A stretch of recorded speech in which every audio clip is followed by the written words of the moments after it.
Assalamualaikum warahmatullahi wabarakatuh. Saya Alia Nursobani Supawano dengan NIM 811423037. Di sini saya akan membahas tentang pestisida. Jadi, apa itu pestisida? Pestisida itu zat kimia atau campuran zat yang digunakan baik itu untuk membunuh, mengendalikan, atau mematikan organisme pengganggu seperti serangga, gulma, jamur, hama yang bisa merusak tanaman. Tapi pestisida ini tidak hanya digunakan dalam pertanian saja, tapi juga digunakan dalam aktivitas rumah tangga dan kesehatan lingkungan. Oke, jadi kita sekarang akan membahas tentang toksikokinetik pestisida. Jadi, dalam toksikokinetik pestisida itu kita harus mengingat bahwa ada yang namanya ADME atau ADME. A itu absorpsi, D itu distribusi, M itu metabolisme, dan E itu ekskresi. Nah, jadi kita akan membahas alur masuk zat pestisida ini ke dalam tubuh yang namanya berada di dalam tahap absorpsi. Jadi, tahap absorpsi ini ada 3. Nah, jadi dia bisa masuk ke dalam tubuh itu bisa melalui kulit atau dermal, bisa melalui inhaler atau pernapasan, dan pencernaan atau oral. Nah, kita bahas dulu yang bagian kulit. Nah, jalur ini yang paling sering terjadi, terutama pada petani, karena penggunaan pestisida itu lebih sering ke hasil pertanian. Pestisida ini bisa menembus kulit, terus masuk ke dalam pembuluh darah. Nah, yang bisa dipengaruhi oleh beberapa kondisi. Nah, bisa jadi bisa langsung masuk ketika di kondisi kulit yang sedang luka, atau jenis pestisida yang larut lemak. Kalau larut lemak itu namanya likofilik. Nah, kalau jenis pestisida yang likofilik itu dia lebih mudah masuk. Selanjutnya, bisa melalui pernapasan atau inhalasi. Nah, pestisida ini bisa masuk ke dalam tubuh itu dengan cara terhirup, baik itu dalam bentuk gas, dalam bentuk uap, atau aerosol. Dia masuk ke dalam paru-paru dan langsung melalui aliran darah. Distribusinya itu sangat cepat efeknya dan dipengaruhi juga dengan luas permukaan paru-paru yang besar. Kemudian pencernaan atau melalui oral. Ini masuk ke dalam makanan atau minuman yang terkontaminasi, yang berarti makanan atau minuman yang terkontaminasi tersebut sudah masuk ke dalam mulut kita, sudah masuk ke dalam saluran pencernaan kita. Jadi makanan dan minuman yang sudah terkontaminasi itu tidak sengaja termakan atau terminum oleh kita dan diserap di saluran cerna dan masuklah ke darah.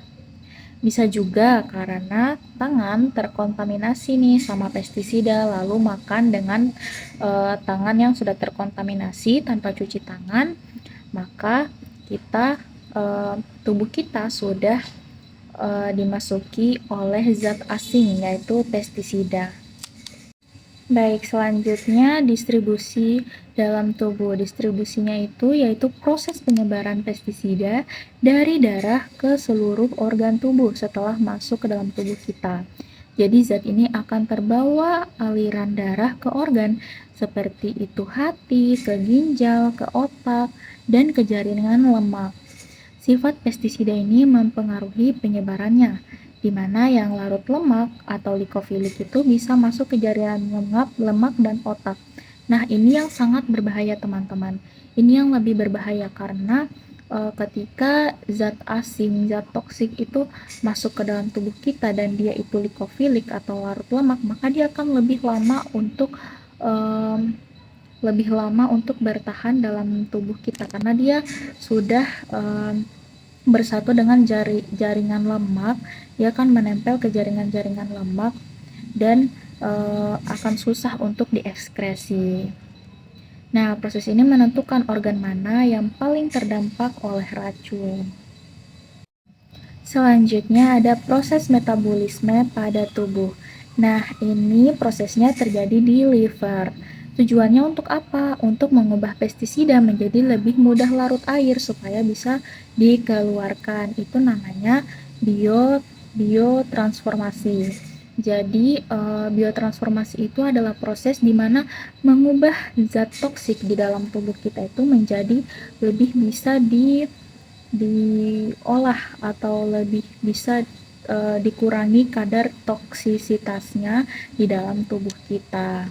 Jadi, metabolisme ini perubahan pestisida di dalam tubuh, terutama di hati, karena prosesnya di hati, menjadi bentuk yang lebih mudah larut air agar dapat dikeluarkan.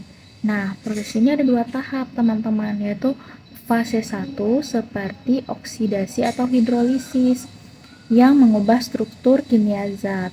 Lalu, fase kedua adalah konjugasi yang membuat zat tersebut lebih tidak toksik dan lebih mudah diekskresikan. Seperti itu.